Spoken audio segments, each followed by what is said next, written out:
ऐसे वाराणसी में आपका एक बार फिर स्वागत है। और लीनियर अलजेब्रा की क्लास में आज हम लोग फिर बात करेंगे उसी ट्रांसफॉर्मेशन से, मैट्रिक्स से। बट मैट्रिक्स में आज बात करेंगे eigen values and eigen vectors. Eigen values, eigen vectors, और इस आइगन वैल्यूज को आप कैरेक्टरिस्टिक वैल्यूज बोलते हैं। कैरेक्टरिस्टिक वैल्यूज और स्पेक्ट्रल वैल्यूज। तो कैरेक्टरिस्टिक वैल्यू जब भी कुछ पढ़िए आप, तो एक पल के लिए जरूर रुक करके, रुकना और ठहरना दो चीजें रहती हैं। तो एक पल के लिए आप ठहरा करिए वहां पे, ठीक है ना। इसके बाद आप सोचा करिए कि इसका नाम यही क्यों रखा गया होगा, मीन्स कैरेक्टरिस्टिक वैल्यूज क्यों कहा गया। हमें से बहुत सारे लोगों ने अपना कैरेक्टर सर्टिफिकेट बनवाया होगा कॉलेज में, स्कूल में, जहाँ भी, है ना। तो जो कैरेक्टर सर्टिफिकेट बनता है उस पर लिखा जाता है ना, क्या ये बहुत बुरे हैं, नहीं ना, कुछ अच्छा ही लिखा जाता है। और वो आप लेकर के जाते हैं अगले इंस्टीट्यूट में, तो वहां से होता है कि इनका कैरेक्टर सही। तो कैरेक्टरिस्टिक वैल्यूज मैट्रिक्स के लिए जब लिखा जाएगा तो इसका मतलब है, किसी ने बड़ी अच्छी बात इस पे कही कि characteristic values are those mathematical tools by which we can see into heart of matrix.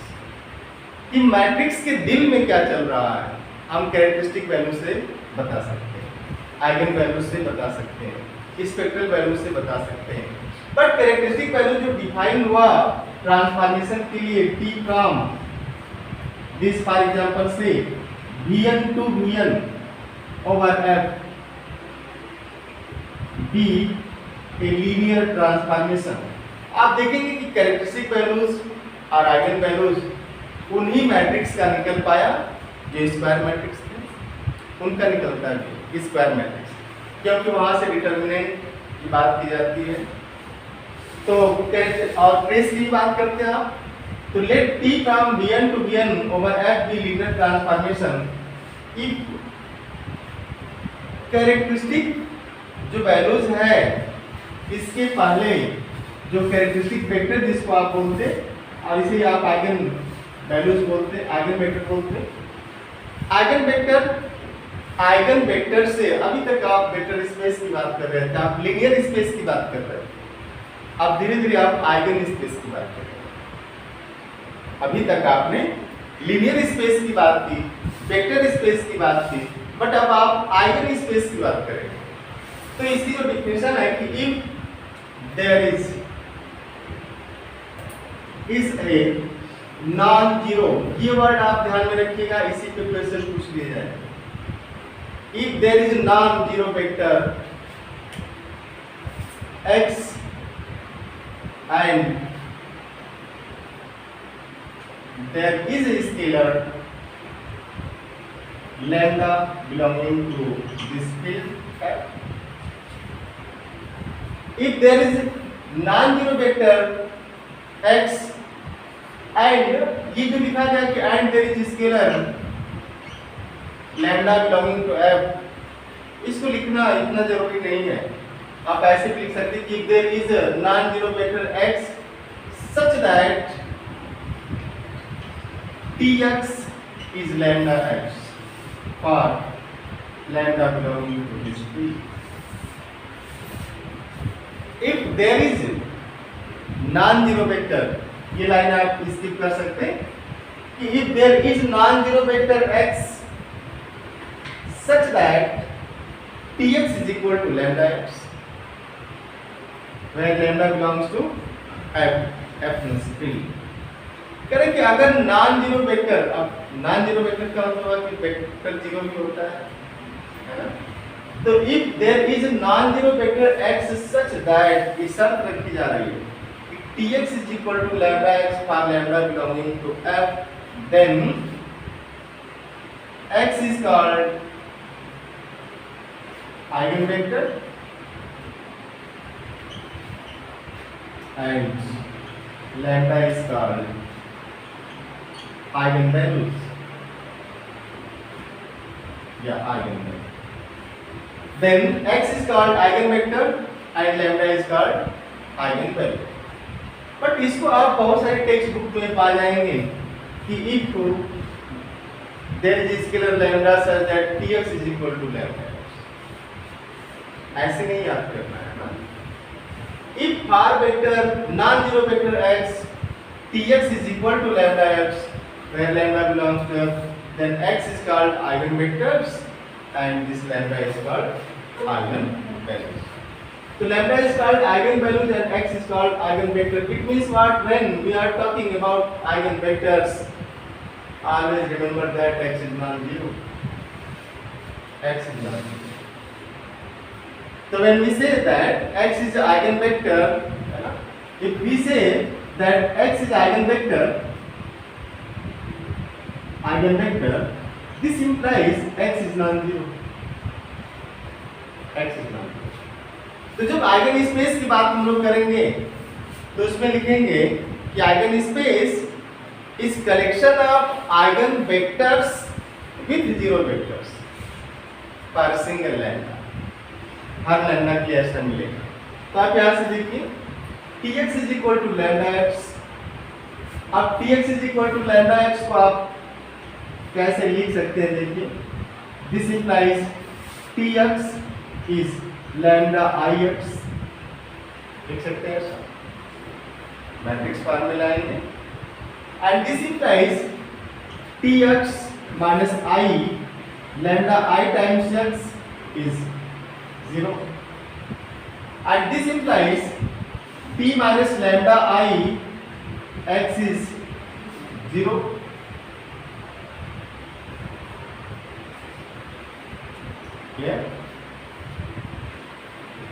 Here x is non-zero. Here x is non-zero. अगर हम x को आइगन वेक्टर ले रहे हैं तो x क्या होगा? नॉन-जीरो होगा. x तो नॉन-जीरो. अगर x को आइगन वेक्टर कहा तो नॉन-जीरो, तो फिर ये 0 होगा. This implies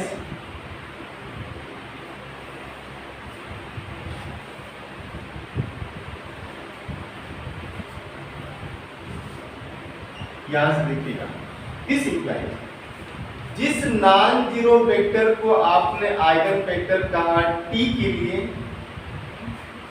अब अगर t minus lambda i into X is equal to 0 है तो t तो नॉन जीरो ट्रांसफॉर्मेशन था. अगर 0 भी हो गया तो i तो नॉन जीरो है. तो या तो अब लैम्डा भी 0 हो जाए, मींस सब के सब 0 हो जाए, तब ये 0 होगा.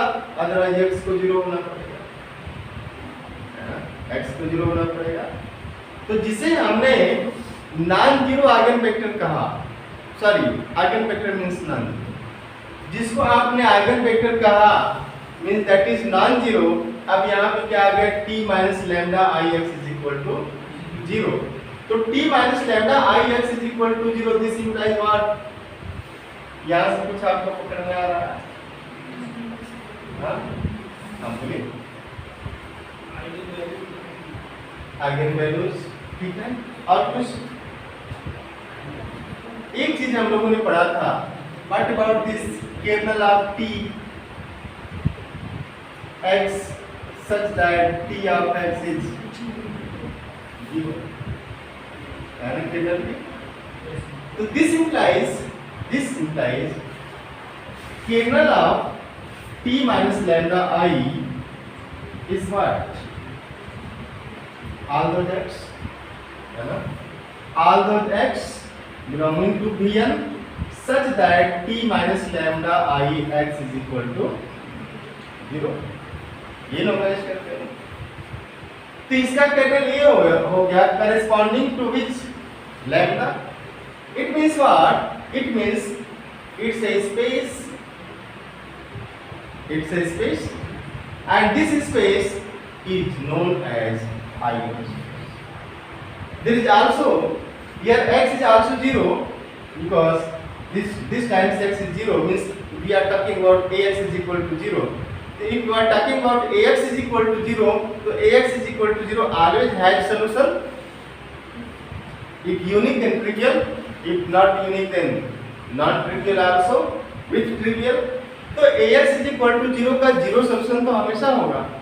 तो अगर आप इसको कैपिटल A मान लेते हैं इस मैट्रिक्स को, इसीलिए लिया कैपिटल A, तो x belonging to Bn such that A times x is equal to 0, so this is kernel and this is also known as null space। It means what? This implies null space of t minus lambda I is equal to, आप एकदम आराम से देख रहे हैं, कोई ऐसा technical चीज नहीं चल रहा है। This implies null space of t minus lambda I is what? X belonging to Bn such that t minus lambda I x is equal to 0, and this null space of t minus lambda I is also known as eigenspace।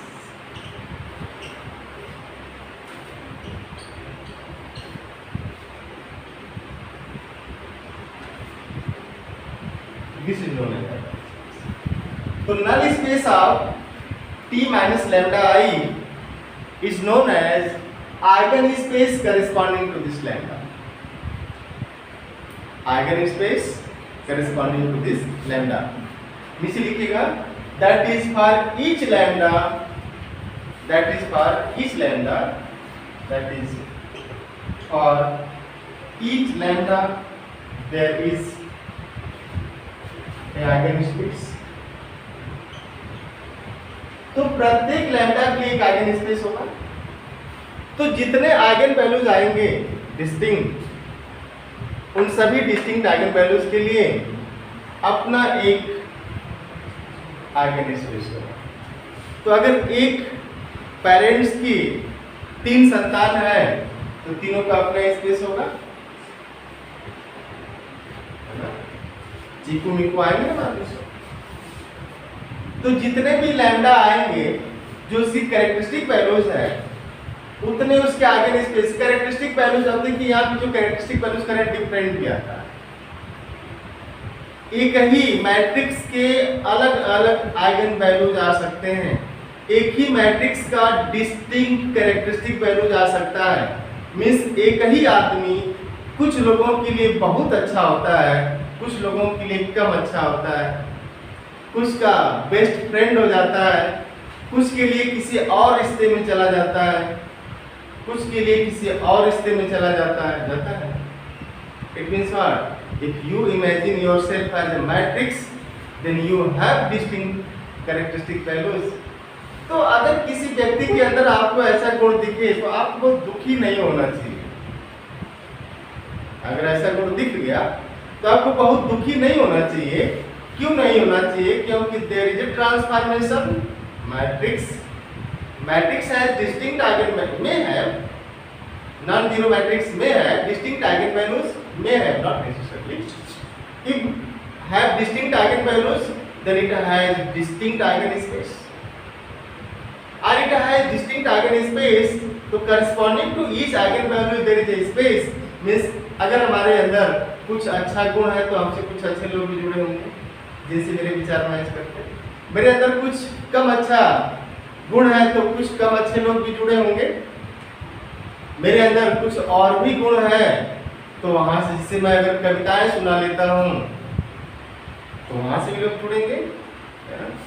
Teacher student के बारे में एक बड़ी सटीक line कही जाती है कि जब तक आप यहाँ हैं, जब तक हमसे जुड़े हैं, मजा आएगा। हमने कहते कि आजीवन ऐसा होता है, बहुत सारे लोग जुड़े ही रह जाते हैं, बट अक्सर ऐसा होगा कि पढ़ने के बाद भूल जाते हैं, और नहीं भूले हैं तो धीरे धीरे जब आप अपने जीवन में एंट्री करते हैं और छोटी मोटी जो भी जिन्हें आप समस्या का नाम देते हैं, वो समस्या होती नहीं एक्चुअल में, उसमें आप जब उलझते हुए चले जाते हैं तो फिर भूल गया, सब कुछ याद नहीं, अब कुछ वो हो जाता है ना।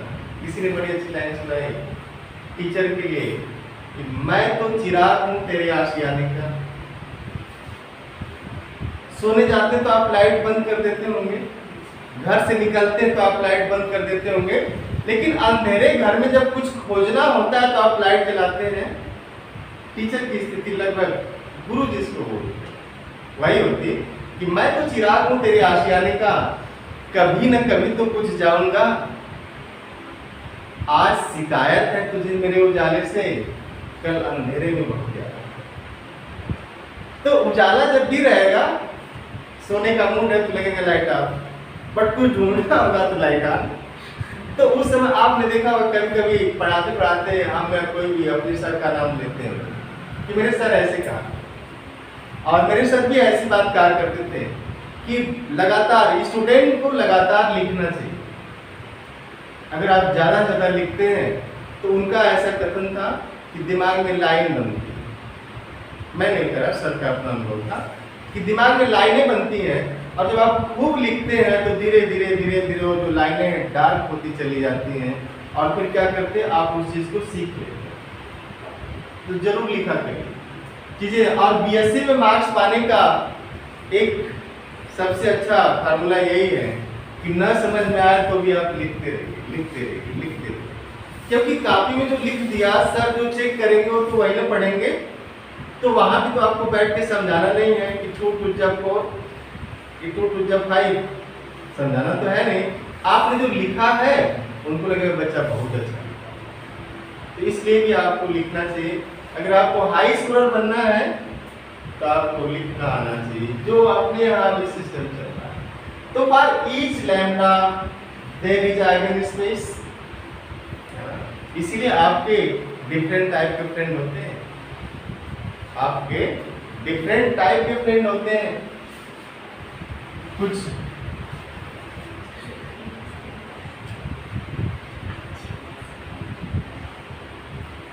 जीएफ होंगे, कुछ बीएफ होंगे, कुछ सीएफ होंगे, कुछ डीएफ होंगे। अभी आप सीएफ डीएफ के बारे में नहीं पढ़ेंगे।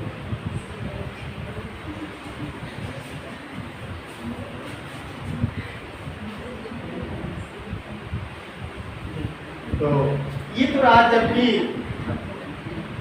जब भी अगर ऐसा हो कि कोई आपसे पूछ दे व्हाट इज आइगन वेक्टर्स, तो सबसे पहली लाइन आपकी नीचे की नॉन जीरो वेक्टर, और X non zero vector is eigen vector. आप ध्यान से सुनिएगा मेरी बात। A non zero vector is eigen vector if there is lambda, जो लाइन हमने पहले डिलीट कर दी यहाँ से बोर्ड से, there is lambda such that tx is equal to lambda.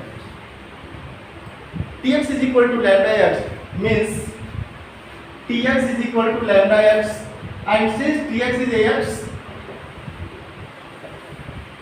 this tx is equal to lambda x, every matrix representation of transformation, and this implies a minus lambda I x is equal to 0।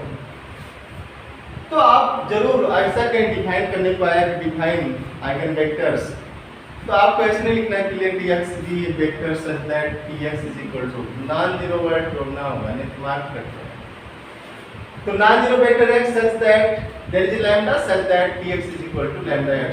अब आप देखो, if x is non zero vector and there is lambda I,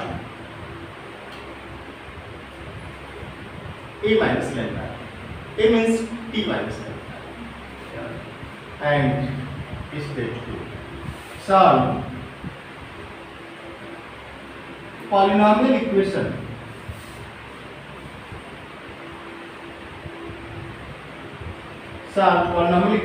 f lambda equal to 0, that is a minus lambda I equal to 0।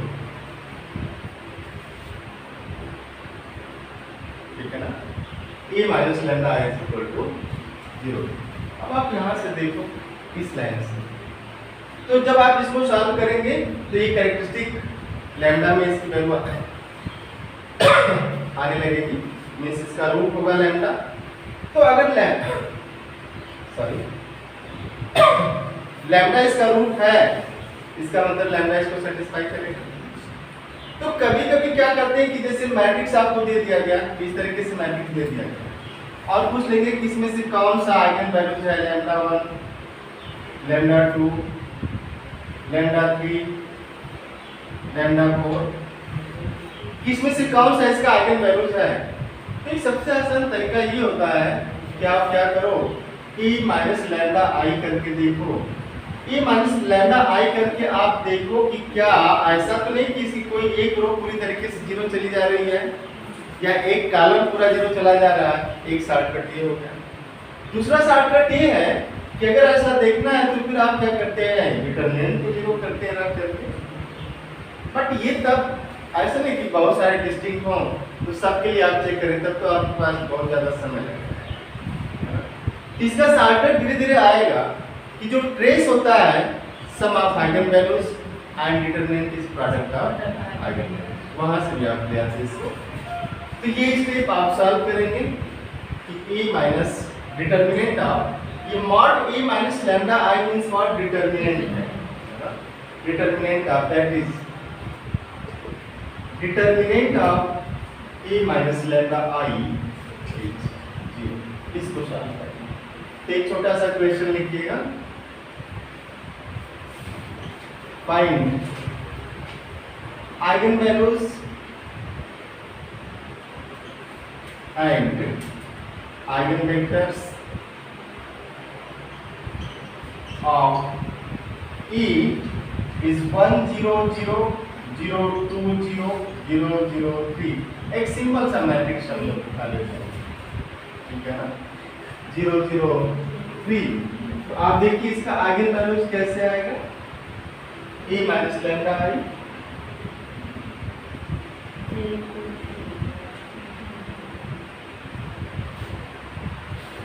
e minus lambda I equal to 0। आप तो solve करें तो determinant A क्या है, 1 2 3 minus lambda आई तो आप लिखेंगे 1 0 0 0 2 0 0 0 3 this minus lambda times 1 0 0 0 1 0 0 0 1 and this equal to 0। this implies देखिए 1 minus lambda 0 minus 0 0 0 0 2 minus lambda 0 0 0 3 minus lambda equal to 0 and this imply determinant 0 करना है। फर्स्ट दिस सारा तो 0 हो जाएगा, तो 1 minus lambda into 2 minus lambda into 3 minus lambda and this implies lambda is 1 2 and 3। देखिए interesting है, आपने देखा कि एक ही मैट्रिक्स का 3 कैरेक्टरिस्टिक वैल्यूज आ गया। तो अगर किसी व्यक्ति में ऐसा हो जाता तो आपको बहुत आश्चर्य नहीं होना चाहिए, क्योंकि मैथमेटिक्स तो कह ही नहीं है कैसा होता है ना। कभी कभी क्या होगा कि कोई एक जो कैरेक्टरिस्टिक वैल्यूज है वो ज़्यादा हावी होती है, अच्छी वाली, जो सोसाइटी के बियॉन्ड पे अच्छी कही जाती है, सोसाइटी के बिहाफ पे अच्छी कही जाती है। अदरवाइज शेक्सपियर ने तो लिखा कि नथिंग इज गुड और bad in the world but thinking makes it so. उनकी अपनी फिलॉसफी रही होगी। तो अब ये जो डिस्टिंक्ट कैरेक्टरिस्टिक वैल्यूज हैं 1 2 3, तो फार देखिए for lambda equal to 1 E lambda 1 eigen space है ना, and this is all those x such that this A minus lambda I, lambda कितना है 1, तो this a minus 1 into I x is equal to 0। ध्यान से देखिए वही होता है। तो now a minus I this x is equal to 0। अब x क्या होगा यहाँ पे, 3 का मैट्रिक्स है तो x1 x2 x3 या x y z आप लेंगे। This implies 1 minus 1 0 0 0 2 minus 1 0 0 0 3 minus 1 and this x y z and this equal to 0 0 0। लिखेंगे और जैसे इसको आपने लिखा हम आप देख क्या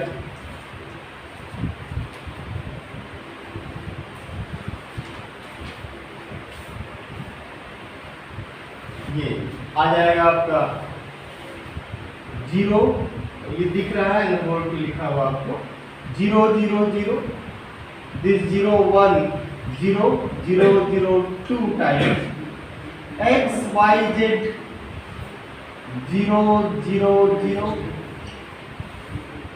फर्स्ट रो फर्स्ट कॉलम, ये 3 क्रॉस 3 का मैट्रिक्स है, ये 3 क्रॉस 1 का मैट्रिक्स है, मल्टीप्लाई हो जाएगा 3 क्रॉस 1 का आएगा, राइट साइड है। तो आ गया 0x 0y 0z 0 and 0x plus 1y plus 0z 0 and 0x plus 0y plus 2z is 0. This implies y0 and z0. तो y0 z0 फ्री कौन हुआ? x ही ना फ्री हुआ। इसमें देखिए ये 0 0 0, अब अगर ये हटाए दूसरे स्टेप में तो फाइनली तो यही ना आपको मिला है ये। तो जब यही मिला है तो 1 into y0 1 is non-zero y0, 2 into z0 2 is non-zero z is 0, तो y0 z0। तो y0 z0 का मतलब फिक्स हो गया, आपने उसको एक फिक्स वैल्यू दे दी कि अब y हमेशा इसमें 0 है और z क्या है? 0 है। तो अब आप इंटरेस्टिंग चीज ये देखिए कि here x is free, x is free, तो x फ्री हो गया तो जितने वेरिएबल फ्री होंगे ax इज इक्वल टू 0 में, ठीक है ना? ax इज इक्वल टू 0 में जितने वेरिएबल फ्री होते हैं उतनी ही नल स्पेस की डायमेंशन होती है a के लिए। तो जब लैम्डा हम 0 करते हैं तो a माइनस 0 आई आता है, मीन्स ax।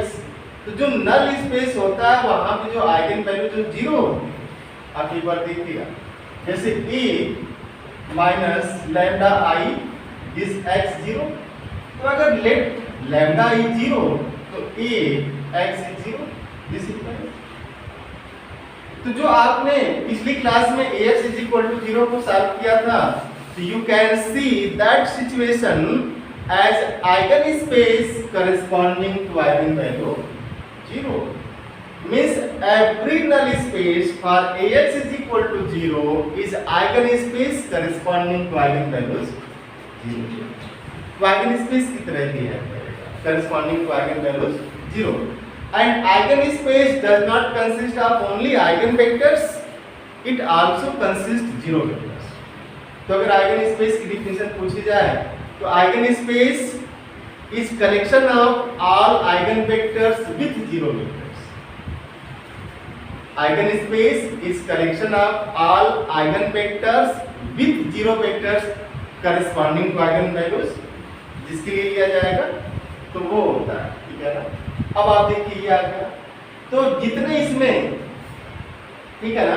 तो इस केस में क्या हुआ कि आपने लिया था ना कि इसके लिए अगर हम लोग नल स्पेस की बात की तो यही आया, नल स्पेस आपने means x such that ax is equal to 0, यही है नल स्पेस।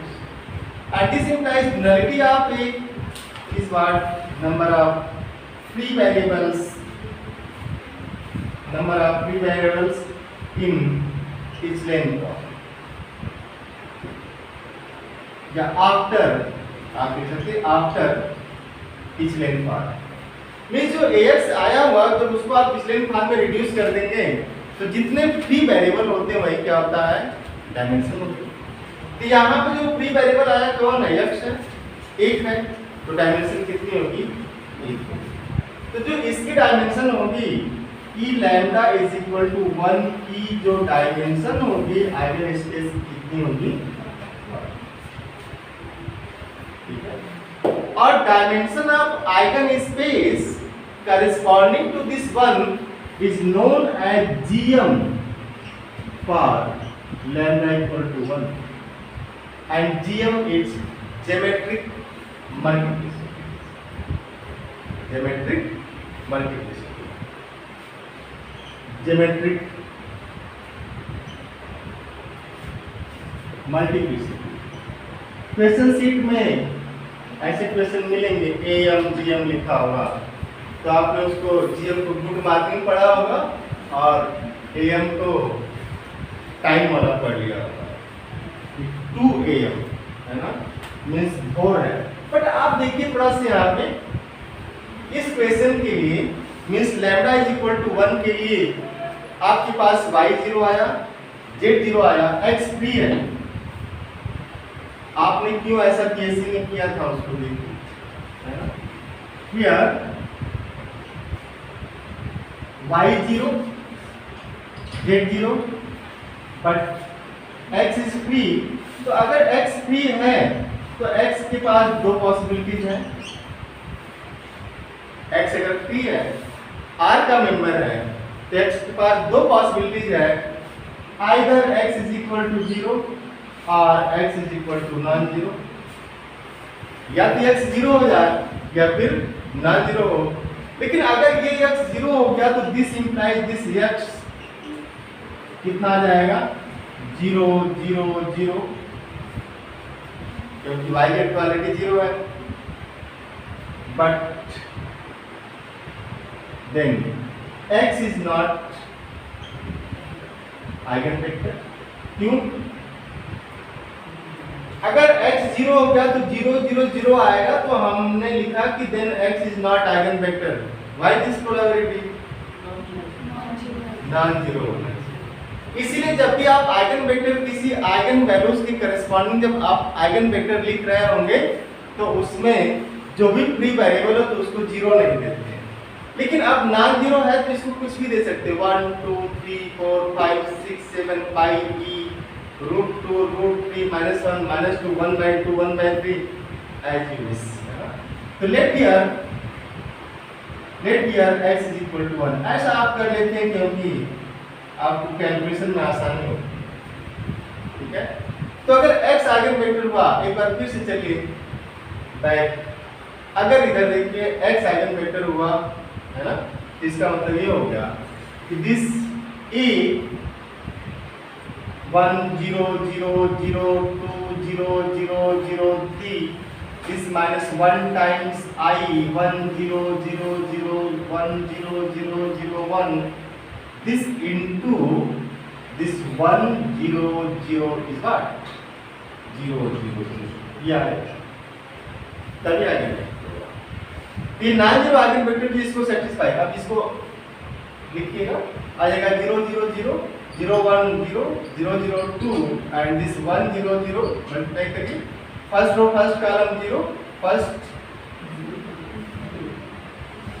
कितना है 0 आ गया, सारा 0 आया।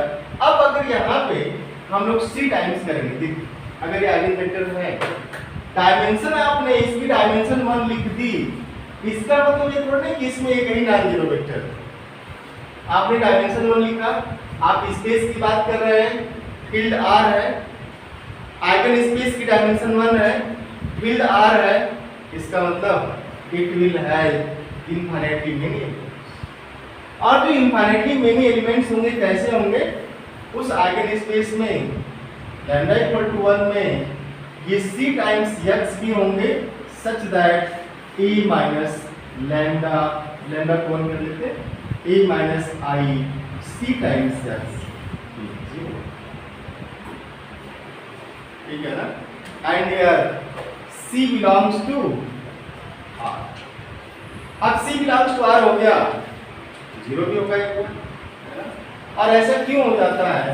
ऐसा इसलिए हो जाता है कि a, अगर हम लोग इस a माइनस लैम्डा i को मींस a माइनस i को अगर आप b ले लेते हैं मैट्रिक्स, बहुत क्वेश्चन पूछे जाते हैं इसके, आगे आएगा आइडेंटिपोटेंट, निलपोटेंट, फलाना ढिकाना सब आएगा। तो bcx किसी भी मैट्रिक्स b को अगर राइट साइड से एक स्केलर से मल्टीप्लाई कर दें तो कैसा होगा मैट्रिक्स?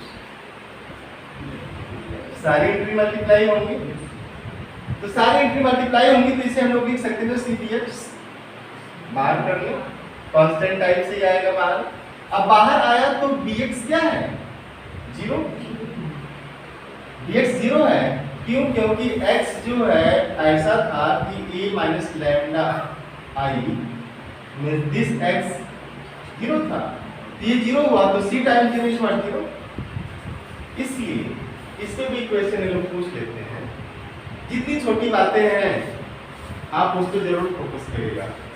ठोकर हमेशा छोटे कंकड़ों से लगती है, छोटी बातें आपको हर्ट करती हैं। हम कह दें अरे ठीक है, दम है तो बनिए ना इंडस्ट्रियलिस्ट, आप मेरी बात का बहुत वजन नहीं लेंगे। ऐसे ही बोल रहे हैं, लेकिन हम कहें दम है यहाँ दिखाइए, अब अरे यही नहीं पहुंच पाएंगे, छोटी सी बात है ना। तो ठोकरें हमेशा छोटे छोटे उससे लगती है, बट जीवन में जब भी ठोकर लगे ना आप परेशान मत हो, ठीक है, क्योंकि ठोकरें ही तो चलना सिखाती है। और कैसे एक बड़ी अच्छी लाइन थी सबको,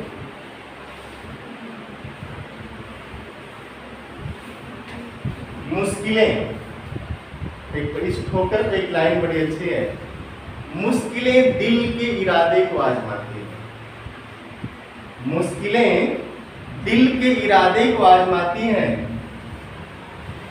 स्वप्न के पर्दे को आंखों से हटाती हैं। जब आप जैसे बहुत पढ़ रहे हैं, बहुत अच्छा लग रहा है, 3 दिन खाना नहीं दिया जाए आप बिखर जाएंगे एकदम से, है ना, बिखर ही नहीं जाएंगे, बिखर पड़ेंगे आप।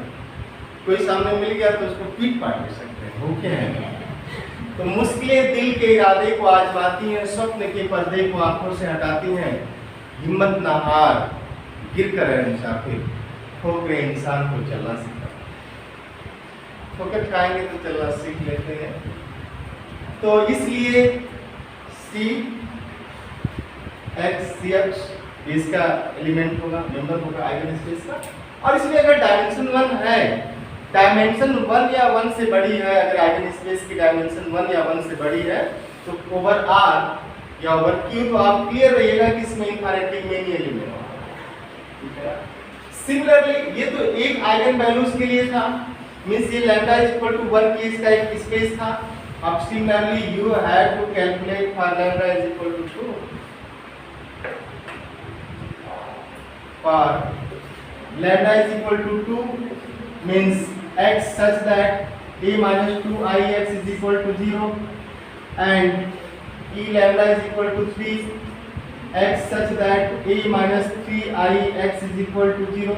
You can see vectors will change. यहाँ से वेक्टर मिलेंगे।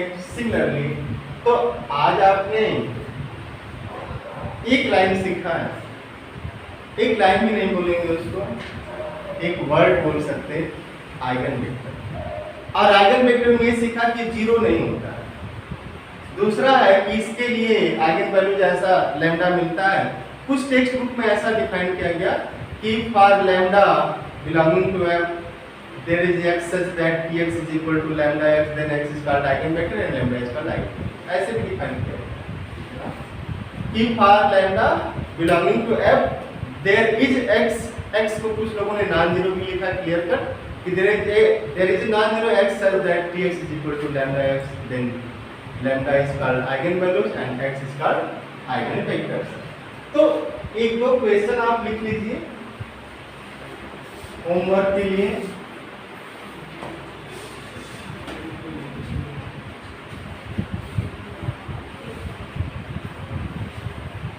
होमवर्क पे लिखेगा e 1 0 0 0 1 0 and this 0 1 0। इसके लिए आप eigen vector eigen values find out करिएगा।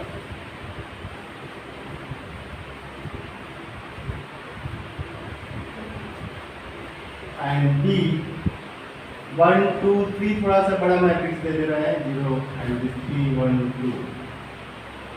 कभी कभी ऐसा हो जाएगा कि आपसे जो पॉलिनोमियल निकलेगा उसके रूट वगैरह ही नहीं निकल पाएंगे, बहुत परेशानी नहीं होगा। c 0 1 0 c 0 1 1 0 and d 1 1 1 1 1 1 1। ये चार मैट्रिक्स है। और कंपेयर आप अपने को अपनी क्लास में कदाप मत करिएगा, इसको कितना आ रहा है नहीं आ रहा है, इससे कंपेयर नहीं करना, आपको सीखना है। और पर डे खुद से जीतने की आदत डालें।